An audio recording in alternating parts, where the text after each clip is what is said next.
bahwa dalam hidup ini kita itu butuh namanya tuntunan ilahi atau tuntunan Tuhan.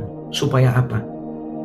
Supaya apa yang kita harapkan, kalau nggak kejadian, kita tetap bisa meresponi dengan benar. Betul?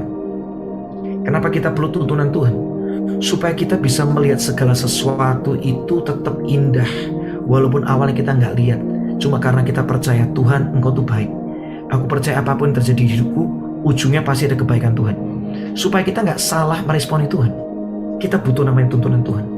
Kenapa kita butuh tuntunan Tuhan?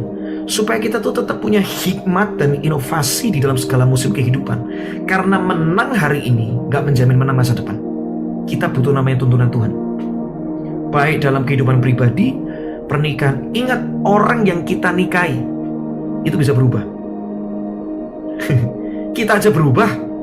Betul nggak? Dulu kita bisa ngerti, sekarang kok aku nggak ngerti kamu ya? Lihat, kita butuh hikmat Tuhan, tuntunan Tuhan, supaya ketika istri atau suami kita berubah, kita tetap bisa punya hikmat Tuhan sehingga nggak salah meresponi. Kenapa kita butuh tuntunan Tuhan?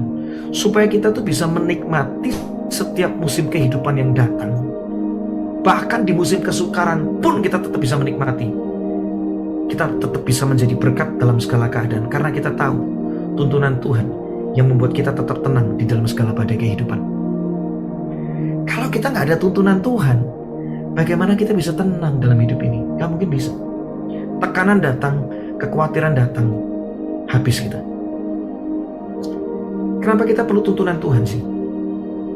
Supaya kita bisa memandang, melihat kehidupan ini seperti Tuhan melihat.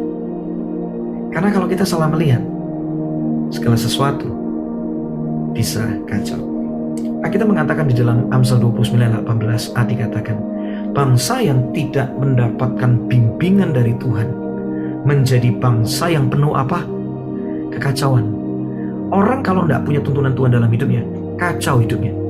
Kita nih kalau nggak punya tuntunan Tuhan, kacau hidup kita. Jangan bangga kita rajin beribadah. Pertanyaan berikutnya gini, kita dapat tuntunan Tuhan nggak dalam kehidupan kita sehari-hari? Sama aja. Gimana kita bisa makan enak? Dalam kehidupan ini, tanpa tuntunan Tuhan, kita kacau. Impian boleh ada, tetapi tanpa tuntunan Tuhan, itu nggak akan bisa terjadi.